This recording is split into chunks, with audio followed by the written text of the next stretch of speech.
Oke, selamat pagi teman-teman. Pagi. Gimana nih kabarnya nih? Semoga pada baik ya.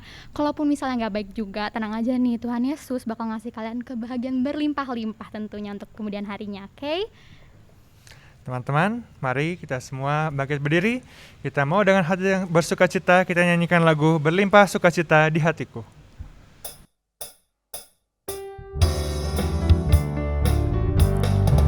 Berlimpah sukacita di hatiku, di hatiku, di hatiku. Berlimpah sukacita di hatiku, tetap di hatiku. Aku bersyukur, bersukacita, kasih Tuhan diam di dalamku. Aku bersyukur, bersukacita, kasih Tuhan diam di dalamku.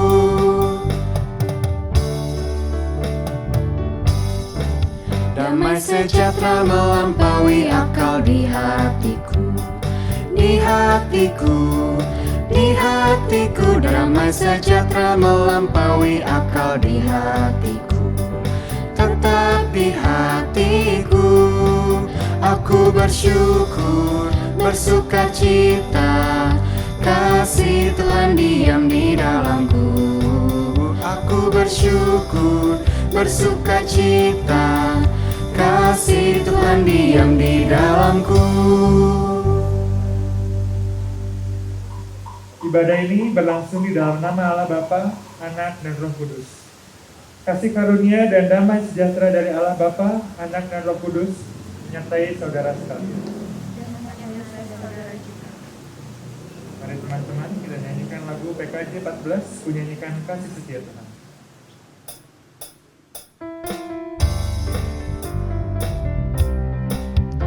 Ku nyanyikan kasih setia Tuhan selamanya, selamanya. Ku nyanyikan kasih setia Tuhan selamanya, ku nyanyikan selamanya. Ku tuturkan tajammu, kasih setiamu Tuhan. Ku tuturkan tajammu, kasih setiamu turun-temurun. Ku nyanyikan kasih setia Tuhan selamanya, selamanya. Ku nyanyikan kasih setia Tuhan selamanya, ku nyanyikan selamanya.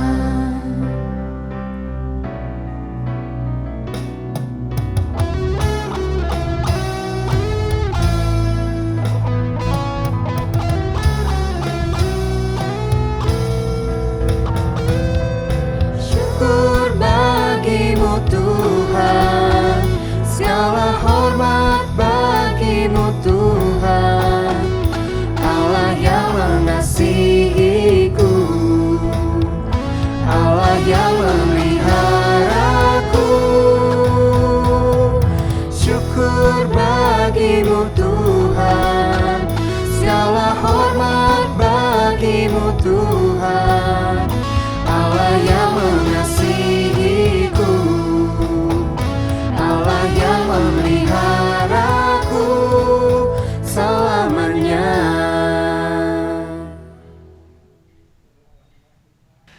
Teman-teman, sekarang saatnya kita untuk mengakui segala dosa yang telah kita perbuat.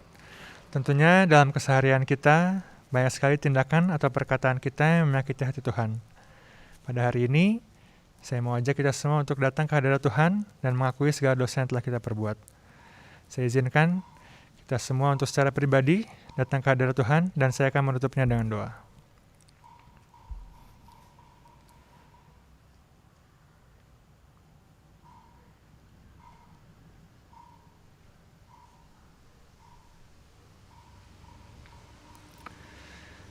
Bapa yang bertahta dalam kerajaan surga, terima kasih Tuhan untuk semua berkat yang melimpah ke dalam kehidupan kami.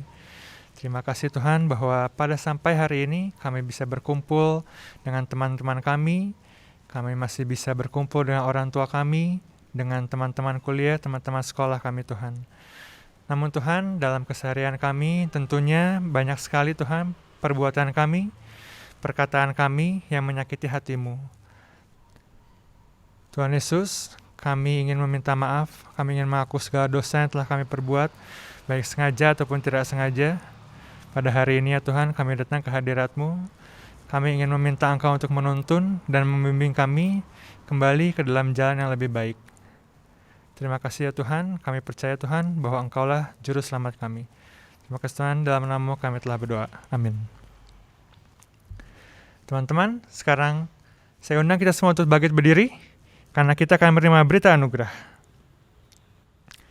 Ayat berita anugerah kita terambil dari 1 Korintus 1 ayatnya yang ke-30. Tetapi oleh Dia kamu berada dalam Kristus Yesus, yang oleh Allah telah menjadi hikmat bagi kita. Ia membenarkan dan menguduskan dan menebus kita. Demikianlah berita anugerah dari Tuhan. Sekarang kita mau mendengarkan firman Tuhan. Nah, saya harap teman-teman bisa fokus nih, hati dan pikiran teman-teman buat dengerin firman Tuhan hari ini. Nah, sekarang kita mau nyanyiin lagu Yesus Kau Sungguh Baik.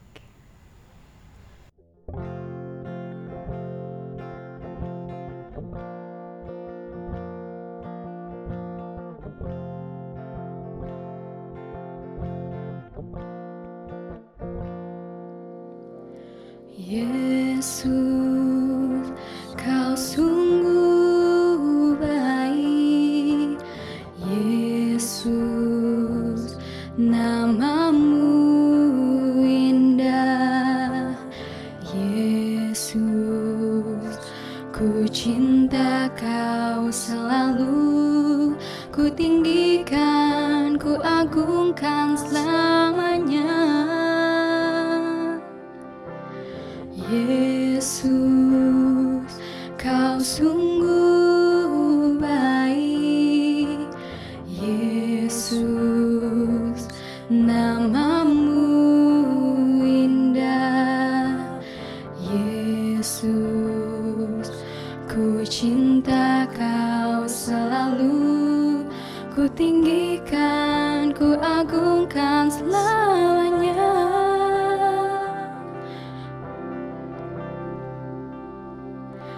Ku mau memuji-Mu, ku selalu puji-Mu. Ku mau menyembah-Mu, ku selalu sembah-Mu.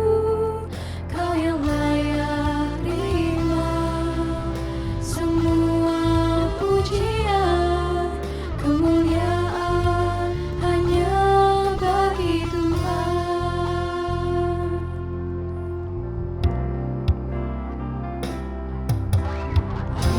Yesus, Kau sungguh baik. Yesus, nama-Mu indah. Yesus, ku cinta Kau selalu. Ku tinggikan, ku agungkan selamanya. Ku mau memuji-Mu, ku selalu puji-Mu. Ku mau menyembah-Mu, ku selalu sembah-Mu. Kau yang layak terima semua pujian, kemuliaan hanya bagi Tuhan.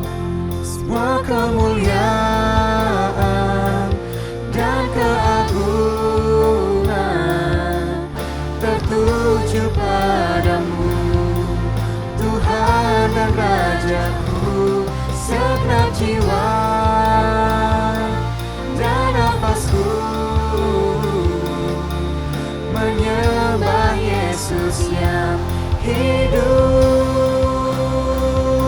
Semua kemuliaan dan keagungan tertuju padamu, Tuhan dan Rajaku. Segenap jiwa dan nafasku menyembah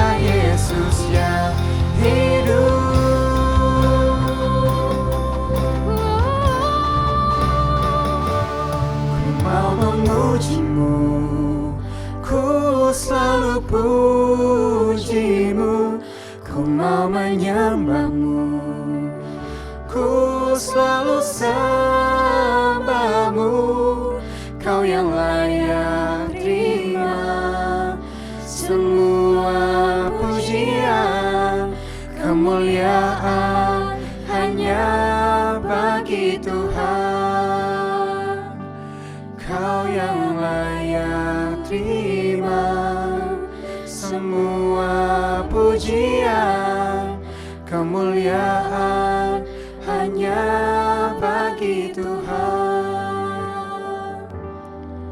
Kemuliaan hanya bagi Tuhan.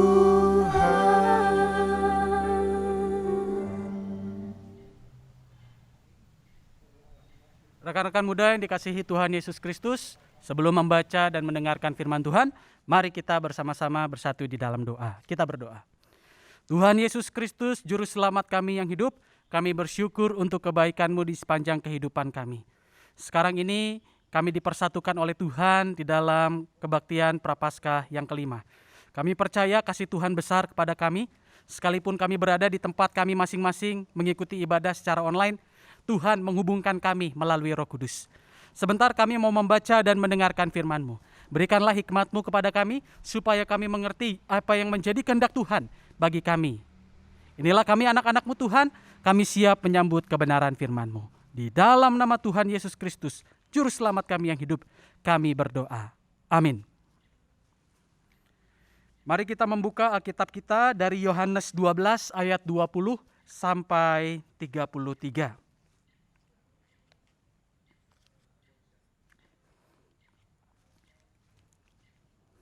Demikianlah firman Tuhan tertulis. Di antara mereka yang berangkat untuk beribadah pada hari raya itu, terdapat beberapa orang Yunani. Orang-orang itu pergi kepada Filipus yang berasal dari Betsaida di Galilea, lalu berkata kepadanya, "Tuan, kami ingin bertemu dengan Yesus." Filipus pergi memberitahukannya kepada Andreas. Andreas dan Filipus menyampaikannya pula kepada Yesus. Tetapi Yesus menjawab mereka, katanya, "Telah tiba saatnya Anak Manusia dimuliakan. Aku berkata kepadamu, sesungguhnya jikalau biji gandum tidak jatuh ke dalam tanah dan mati, ia tetap satu biji saja. Tetapi jika ia mati, ia akan menghasilkan banyak buah. Barang siapa mencintai nyawanya, ia akan kehilangan nyawanya. Tetapi barang siapa tidak mencintai nyawanya di dunia ini, ia akan memeliharanya untuk hidup yang kekal. Barang siapa melayani aku, ia harus mengikut aku, dan di mana aku berada, di situ pun pelayananku akan berada. Barang siapa melayani aku, ia akan dihormati Bapa. Sekarang jiwaku terharu, dan apakah yang akan kukatakan? Bapa, selamatkanlah aku dari saat ini. Tidak, sebab untuk itulah aku datang ke dalam saat ini. Bapa, muliakanlah namamu. Maka terdengarlah suara dari sorga. Aku telah memuliakannya, dan aku akan memuliakannya lagi. Orang banyak yang berdiri di situ dan mendengarkannya berkata bahwa itu bunyi guntur. Ada pula yang berkata, seorang malaikat telah berbicara dengan dia. Jawab Yesus, suara itu telah terdengar bukan oleh karena aku, melainkan oleh karena kamu. Sekarang berlangsung penghakiman atas dunia ini. Sekarang juga penguasa dunia ini akan dilemparkan keluar. Dan aku, apabila aku ditinggikan dari bumi, aku akan menarik semua orang datang kepadaku. Ini dikatakannya untuk menyatakan bagaimana caranya ia akan mati. Demikianlah pembacaan firman Tuhan. Diberkatilah kita yang membaca, merenungkan, dan melakukan firman Tuhan di sepanjang kehidupan kita setiap hari. Hosiana.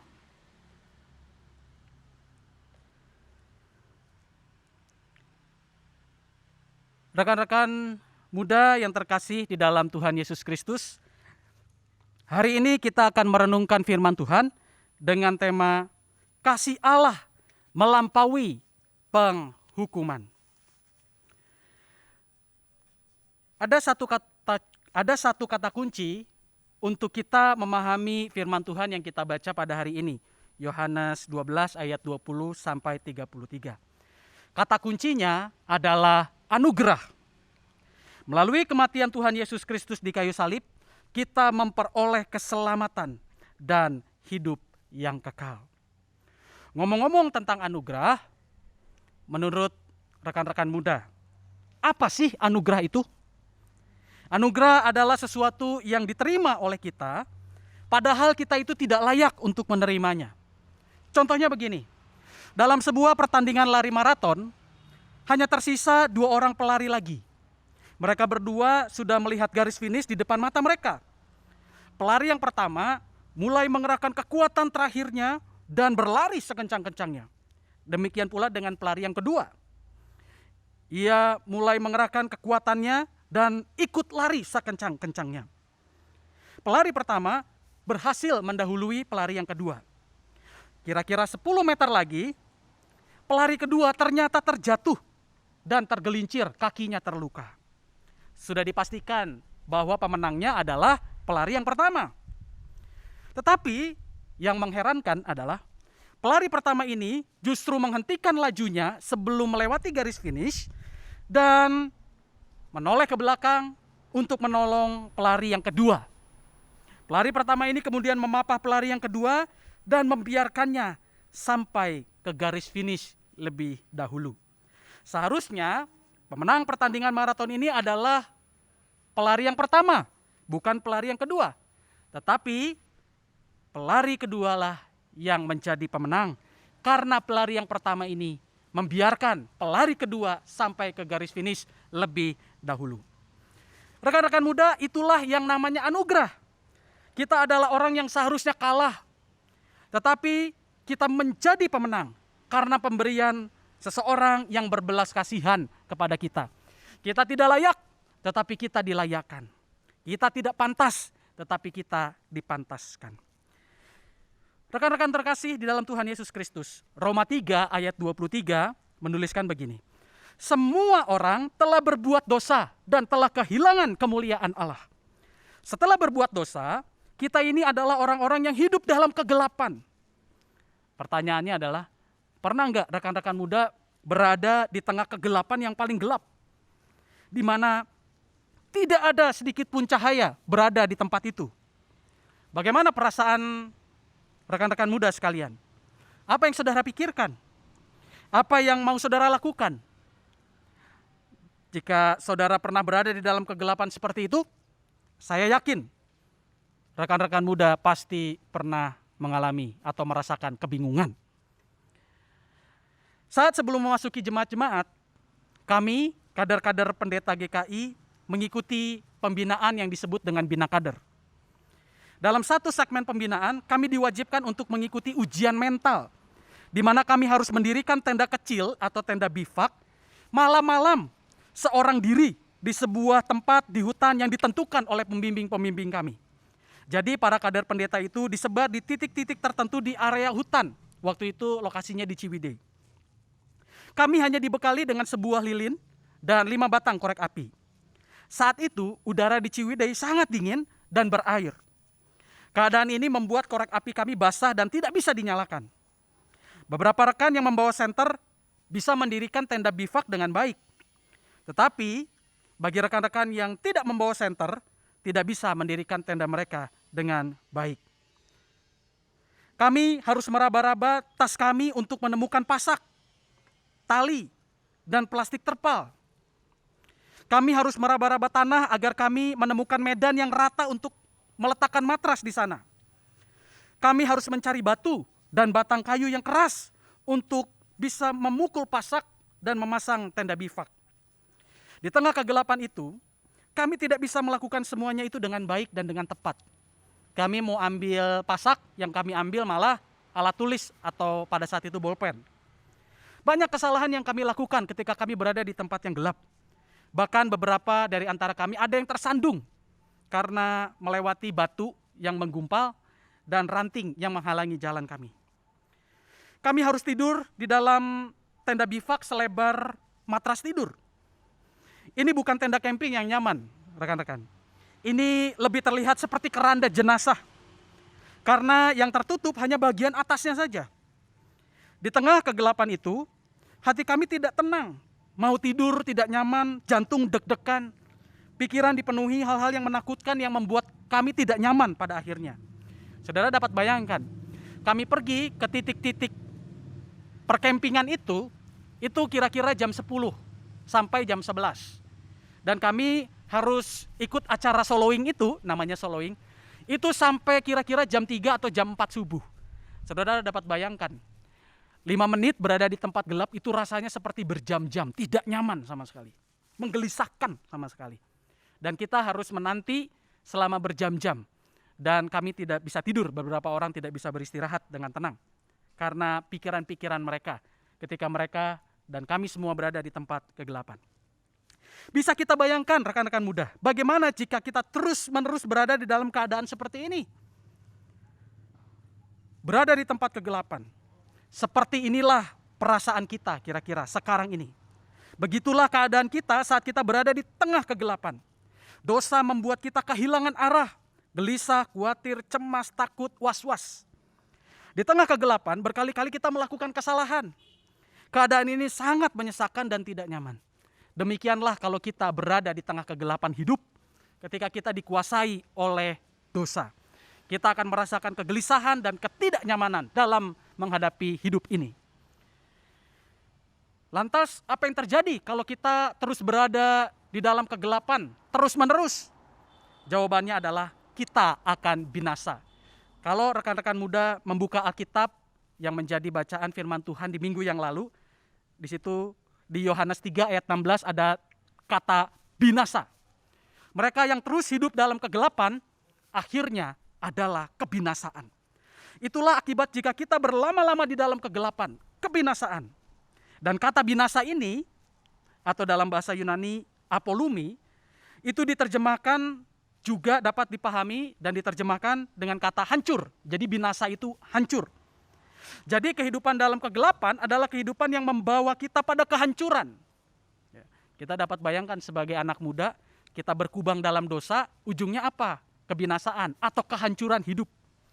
Kita bisa lihat mereka yang hidupnya tidak menjaga kesehatan. Mereka yang hidupnya tertarik pada obat-obatan terlarang. Mereka yang tidak bisa mengendalikan diri dan minum minuman yang mengandung alkohol secara berlebihan. Yang mengkonsumsi nikotin secara berlebihan. Dampaknya tentu akan membawa efek yang negatif terhadap tubuh dalam jangka panjang, kehidupan yang jangka panjang. Inilah yang terjadi jikalau kita terus berkubang dalam kegelapan. Itu hanya ilustrasi. Tetapi dalam pengertian yang lebih luas, kalau kita terus berada di tengah kehidupan yang gelap, melakukan dosa terus-menerus, maka ujungnya adalah kehancuran hidup. Kehadiran Tuhan Yesus sebagai terang dunia, ketika kita berada dalam kehidupan penuh dosa itu, memberikan harapan kepada kita. Tuhan Yesus itu ibarat senter yang menerangi kita di tengah kegelapan hutan, yang menolong kita memilih barang-barang yang tepat sesuai dengan kebutuhan kita. Menghindari batu dan ranting yang berbahaya saat kita melangkah. Dan menolong kita mengerjakan tugas tanggung jawab kita dengan benar. Setelah Tuhan Yesus hadir, kegelisahan, perasaan khawatir, cemas, takut, was-was, dan kehilangan arah, kini berubah menjadi keberanian, kekuatan, ketabahan, dan hidup yang terarah pada kebenaran. Harusnya kita semua ini dihukum karena dosa-dosa kita. Harusnya kita semua ini terus tersesat dalam kegelapan yang paling gelap sampai kematian kita. Tetapi Tuhan mengampuni dosa kita dan menyelamatkan kita. Pertanyaannya mengapa? Jawabannya adalah karena kasih Allah yang begitu besar akan dunia ini. Kasih Allah yang besar kepada kita. Karena itulah kita bisa diselamatkan dari kegelapan, dari kuasa dosa yang menyeret kita pada kebinasaan atau kehancuran hidup. Bagaimana cara Allah menyelamatkan kita? Jalan yang dipilih oleh Allah adalah dengan harga yang mahal. Apa harga yang mahal itu? Dia mengorbankan anak tunggalnya. Dia mengorbankan satu-satunya yang menjadi miliknya. Jadi kalau kita bicara tunggal, itu adalah bicara satu-satunya. Anak tunggal berarti sesuatu yang penting bagi dia dan hanya punya satu, tetapi itu dia serahkan. Demi apa? Demi dunia ini dan kita semua yang berdosa diselamatkan. Tidak terus-menerus berada di dalam kegelapan. Tuhan Yesus sendiri berkata, "Aku berkata kepadamu, sesungguhnya jikalau biji gandum tidak jatuh ke dalam tanah dan mati, ia tetap satu biji saja. Tetapi jika ia mati, ia akan menghasilkan banyak buah." Yohanes 12 ayat 24 yang menjadi bacaan firman Tuhan pada hari ini. Ibarat biji gandum, itulah Tuhan Yesus Kristus. Kematian Tuhan Yesus Kristus membawa kehidupan baru. Membawa harapan bagi semua orang. Membuat semua orang bisa memperoleh keselamatan dari kuasa dosa dan kehidupan yang kekal. Rekan-rekan muda, bagaimana kita menghayati Yohanes 12 ayat 20 sampai 33 ini? Sebagai anak-anak Tuhan, apa yang bisa kita lakukan untuk menyambut anugerah keselamatan dan kehidupan kekal yang diterima oleh kita melalui kematian Tuhan Yesus Kristus bagaikan biji gandum itu? Hal pertama yang bisa kita lakukan bersama-sama adalah berusahalah supaya kita memiliki kualitas kasih agape seperti Tuhan Yesus. Kualitas kasih yang rela berkorban demi kebaikan sesama. Rekan-rekan muda, kita bisa lihat ya, setiap minggu ada kebaktian online bagi anak-anak remaja, bagi anak-anak pemuda. Mereka yang bekerja di balik layar itu banyak sekali. Dan sekarang saja untuk kebaktian kreatif, ini banyak anak-anak remaja dan pemuda yang hadir di sini. Ada Lucky ya di depan saya, ada Ari ya, lalu juga ada kameramen di sana ya, ada Ezra ya, ada siapa lagi? Namanya saya lupa. Jovi ya. Jadi banyak sekali orang-orang yang berperan untuk memungkinkan adanya konten kebaktian yang bisa kita ikuti bersama-sama. Kenapa mereka melakukan semua ini? Kalau ditanya mungkin jawabannya random ya. Jawabannya ya saya ingin melayani Tuhan. Tapi kalau diselidiki rekan-rekan muda, saya yakin jawabannya adalah karena mereka mengasihi Tuhan dan rela berkorban. Ya. Sama seperti Tuhan Yesus rela berkorban demi kebaikan orang banyak. Inilah yang dilakukan oleh rekan-rekan muda yang selalu hadir dalam mempersiapkan kebaktian minggu dengan recording, dengan alat-alat yang ada. Mereka hadir selalu di gereja, rela berkorban. Tidak banyak orang yang bersedia melakukan hal tersebut. Mereka bisa saja beralasan, aduh maaf Kak, aku sibuk. Mereka bisa saja mengatakan bahwa jangan saya, kan ada orang lain yang lebih terampil. Tapi mereka, anak-anak muda yang melakukan recording ini, yang sekalipun awalnya mungkin gagap teknologi, mereka belajar dan akhirnya menguasai. Dan akhirnya bisa mengoperasikan alat-alat yang canggih yang bisa memungkinkan kita mengikuti kebaktian-kebaktian secara online. Sekali lagi, mengapa? Karena kerelaan berkorban. Untuk itu marilah kita bersama-sama di tengah kehidupan kita masing-masing, apa yang bisa kita lakukan? Mari kita rela berkorban demi kebaikan orang banyak. Apa yang bisa kita berikan bagi kehidupan sekolah kita, kehidupan gereja kita, kehidupan keluarga kita, di mana kita bisa rela berkorban demi kebaikan orang banyak itu.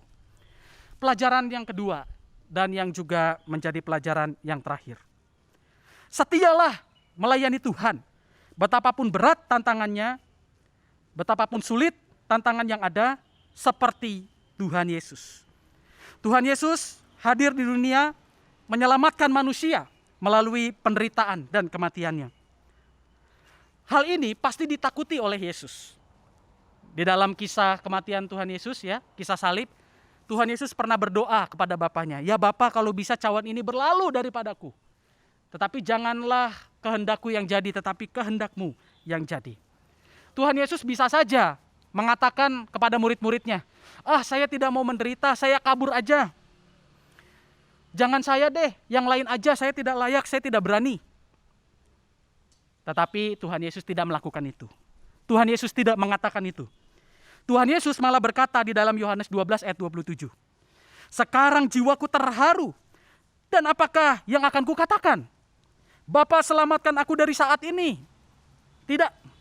Sebab untuk itulah aku datang ke dalam saat ini. Artinya Tuhan Yesus tidak mengatakan aku tidak mau mati. Aku tidak mau menerima salib ini. Aku mau kabur. Tidak, Tuhan Yesus tidak mengatakan itu.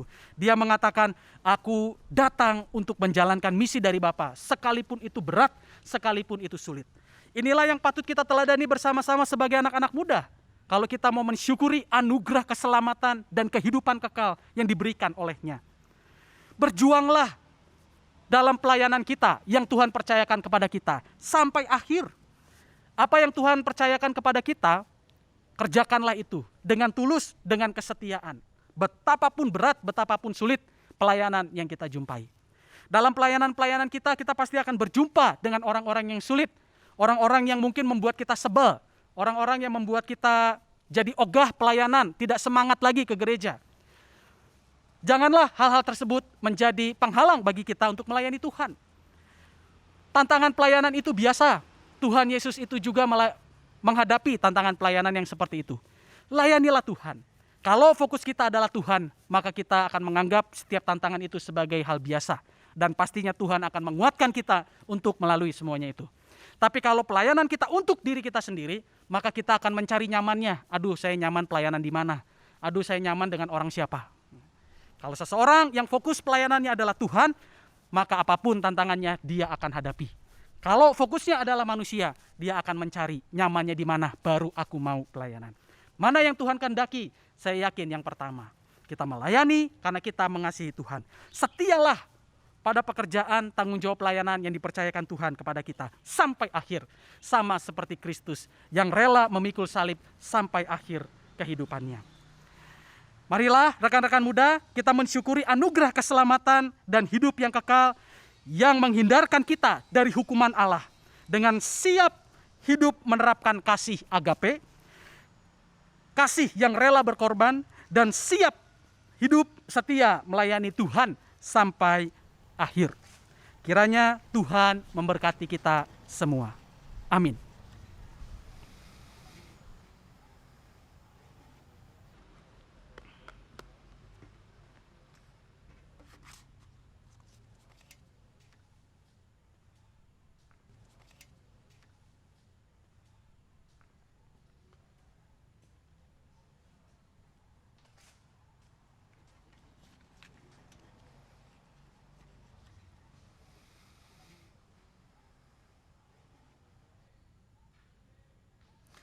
Mari kita bangkit berdiri bersama umat Tuhan di sepanjang abad dan tempat.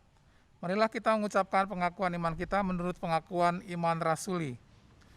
Aku percaya kepada Allah, Bapa yang Maha Kuasa, Khalik langit dan bumi, dan kepada Yesus Kristus, Anak yang tunggal Tuhan kita, yang dikandung dari Roh Kudus, lahir dari anak darah Maria, yang menderita sengsara di bawah pemerintahan Pontius Pilatus, disalibkan, mati dan kuburkan, turun ke dalam kerajaan maut. Pada hari yang ketiga, bangkit pula dari antara orang mati, naik ke surga, duduk di sebelah kanan Allah, Bapa yang Maha Kuasa. Dan dari sana ia akan datang untuk menghakimi orang yang hidup dan yang mati. Aku percaya kepada Roh Kudus, gereja yang kudus dan am, persekutuan orang kudus, pengampunan dosa, kebangkitan orang mati, dan hidup yang kekal. Amin. Silakan duduk kembali.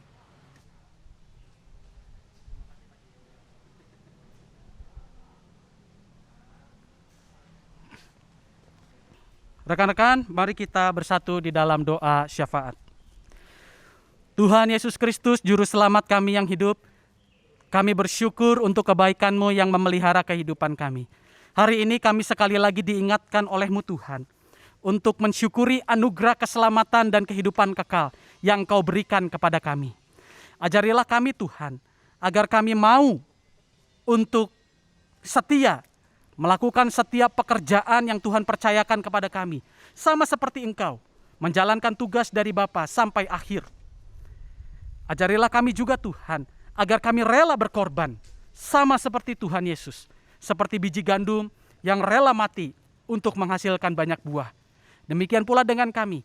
Ajarilah kami untuk memiliki keberanian untuk rela berkorban demi kebaikan yang lebih besar demi kebaikan orang banyak. Tuhan Yesus Kristus, pimpin dan sertailah kami sebagai anak-anak muda-Mu ini, agar kami bisa menerapkan firman Tuhan ini di dalam kehidupan kami sehari-hari. Tuhan, kami berdoa bagi kehidupan kami sebagai anak-anak muda-Mu, di mana kami terus belajar, menempuh pendidikan, membekali diri kami, baik di tingkat SMP, SMA, sampai universitas. Berikanlah hikmat kepada kami Tuhan, agar kami dapat menangkap setiap ilmu pengetahuan yang diberikan kepada kami, sehingga kami dapat memperlengkapi diri kami dan kami bisa membangun gereja kami dan membangun bangsa ini, terlebih membangun dunia ini. Tuhan Yesus Kristus, berikanlah kami kesabaran dan ketabahan untuk mengikuti proses pembelajaran yang berbeda dengan metode pembelajaran jarak jauh. Kiranya kami dapat terus menangkap setiap ilmu yang diberikan oleh pengajar-pengajar kami dan tidak berlalu. Tuhan, kami juga berdoa bagi kehidupan pekerjaan kami sebagai anak-anak muda-Mu. Biarlah setiap apa yang kami kerjakan ini mendatangkan berkat bagi kami dan sesama kami. Dan biarlah melalui apa yang kami kerjakan ini, Tuhan dipermuliakan. Kami juga berdoa bagi kehidupan anak muda-Mu yang sedang terikat dalam hubungan cinta, asmara. Kami percaya Tuhan akan memelihara hubungan mereka, supaya tetap senantiasa di dalam kekudusan Tuhan dan kebenaran di hadapan Tuhan. Kami percaya bahwa Tuhan akan mempersatukan mereka jikalau Tuhan berkenan di dalam pernikahan yang Tuhan kehendaki. Jangan biarkan mereka mengotori diri mereka dengan melakukan tindakan yang bertentangan dengan kebenaran firman Tuhan. Tuhan Yesus Kristus, ajarilah kami untuk memelihara iman kami di tengah tantangan hidup yang berat dan tantangan terhadap iman kami yang bisa menggoyahkan kami. Biarlah kami terus percaya kepada Tuhan Yesus sebagai juru selamat kami, yang memberikan kami keselamatan dan kehidupan yang kekal. Tuhan, kami berdoa bagi anak-anak muda-Mu yang sedang menghadapi rasa sakit, mereka yang sedang dirawat di rumah sakit, mereka yang sedang mengalami kelemahan tubuh. Kami percaya bahwa rancangan Tuhan bagi mereka adalah rancangan damai sejahtera. Biarlah mereka bisa melihat kebaikan Tuhan dan terus mengandalkan Tuhan. Kami percaya jikalau Tuhan berkenan, maka kesembuhan itu bisa mereka alami dan rasakan. Kami berdoa juga untuk pelayanan kami sebagai anak-anak muda-Mu. Biarlah pelayanan yang kami lakukan semua ini berkenan di hadapan Tuhan. Banyak hal yang ingin kami kerjakan sebagai anak-anak muda-Mu di GKI Taman Cibunut ini. Berikanlah kekuatan kepada kami, kesetiaan untuk dapat mengaktualisasikannya atau mewujudkannya, supaya kehidupan iman kami bertumbuh, kehidupan persekutuan kami juga bertumbuh. Kami bisa sama-sama saling mendoakan, saling mendukung, dan membangun kehidupan jemaat kami ini. Kami berdoa untuk bangsa dan negara kami. Berkatilah pemimpin-pemimpin kami Tuhan. Biarlah mereka dapat mengambil keputusan yang bijaksana demi masa depan bangsa ini. Biarlah kami dapat terpelihara menjadi bangsa yang saling menjaga satu dengan yang lain, menerima perbedaan, gotong royong, rukun di tengah perbedaan yang ada. Biarlah kami dapat menghormati setiap perbedaan yang ada dan keadilan terwujud di tengah kehidupan masyarakat kami. Kami masih berhadapan dengan pandemi COVID-19. Ingatkanlah kami agar kami tetap tekun pada protokol kesehatan yang diterapkan pemerintah kami. Biarlah proses yang dihadapi oleh tenaga kesehatan dan tenaga medis dapat dilalui, karena mereka adalah garda terdepan berhadapan dengan pandemi ini. Kami percaya kuasa Tuhan nyata menghibur dan menguatkan mereka. Terima kasih Tuhan untuk kebaikan-Mu di sepanjang kehidupan kami. Pimpinlah kami agar kami dapat menghayati Minggu Prapaskah yang kelima ini dengan terus masuk dan merasakan penderitaan Kristus dan memaknainya. Inilah doa yang kami panjatkan hanya di dalam nama Tuhan Yesus Kristus, Juru Selamat kami yang hidup. Amin. Sekarang kita akan masuk ke dalam persembahan. Nat persembahan kita ambil dari 2 Korintus 9 ayatnya yang ke-7. Hendaklah masing-masing memberikan menurut kerelaan hatinya, jangan dengan sedih hati atau karena paksaan, sebab Allah mengasihi orang yang memberi dengan sukacita. Untuk teman-teman yang ingin mengumpulkan persembahan, nanti akan ditayangkan kode QR dan teman-teman bisa scan atau bisa langsung transfer ke rekening yang tertera di layar teman-teman ya. Sekarang marilah kita berdoa. Ya Allah Bapa yang berada dalam kerajaan sorga, terima kasih Bapa atas berkat-Mu, atas kasih karunia-Mu dalam hidup kami Bapa. Hingga detik gini Bapa, kami tidak cukup untuk terus bersyukur Bapa atas segala yang telah Kau beri. Hingga saat ini Bapa, kami ingin membukukan persembahan Bapa yang mungkin tidak seberapa dari segala berkat yang telah Kau beri dalam hidup kami. Tapi kiranya apa yang telah kami beri ini Bapa dapat kami gunakan sebaik mungkin untuk memuliakan-Mu saja ya Bapa. Hanya dalam nama Tuhan Yesus kami telah berdoa. Amin. Sebentar lagi kita akan masuk ke dalam pengutusan yang berkat. Sebelum itu marilah kita angkat pujian senada dengan surga.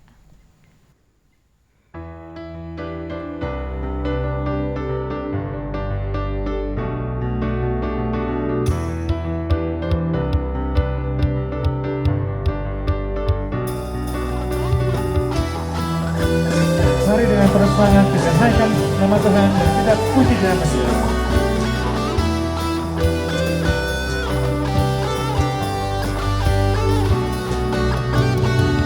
Tuhan Engkau hadir, kuasa-Nya mengalir, melawat setiap hati kami. Roh-Mu membebaskan, Roh-Mu membangkitkan, kebesaran-Mu dinyatakan. Diselamatkan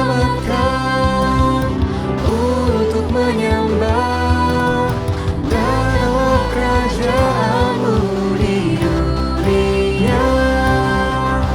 Di hadapan tata-Mu seluruh jiwa menyatu, nyanyikan pujian senada dengan surga. Kami datang bersatu, sama puji nama-Mu, semesta bersuka bersama dengan surga.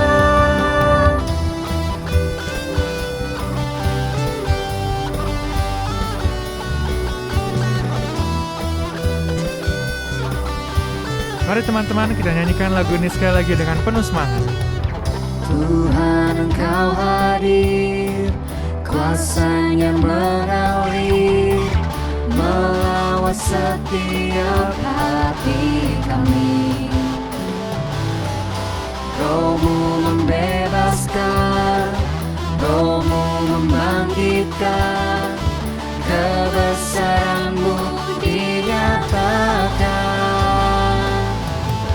Diselamatkan untuk menyembah, datanglah kerajaan-Mu di dunia.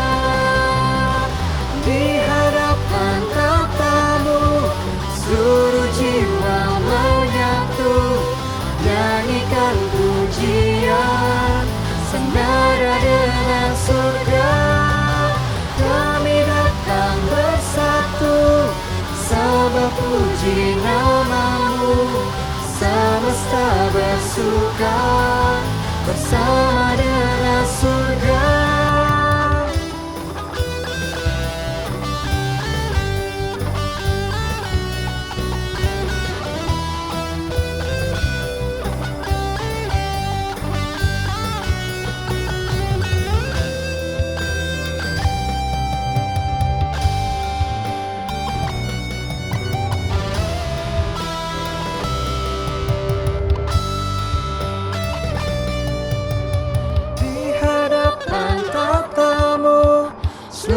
Jiwa menyatu, nyanyikan pujian senada dengan surga. Kami datang bersatu, sama puji nama-Mu, semesta bersuka bersama dengan surga. Kami datang bersatu, sama puji nama-Mu, semesta bersuka bersama dengan surga.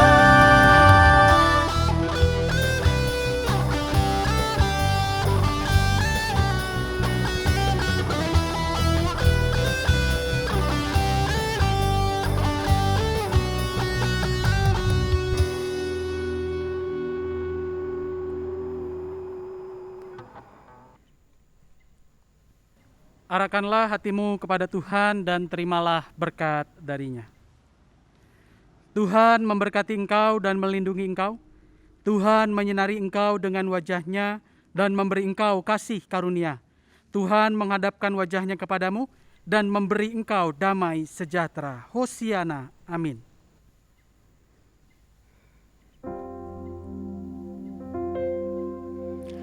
Hosiana, amin. Hosiana, amin.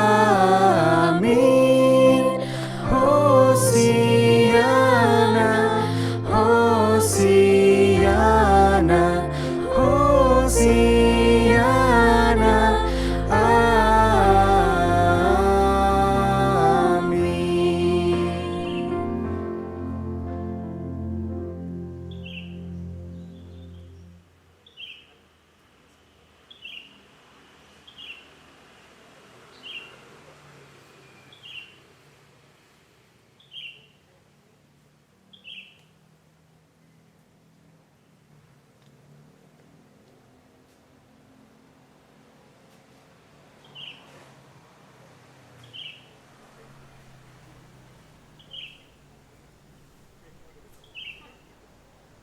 Teman-teman, terima kasih sudah mengikuti kebaktian online di minggu ini. Sampai jumpa pada kebaktian online selanjutnya. Tuhan Yesus memberkati.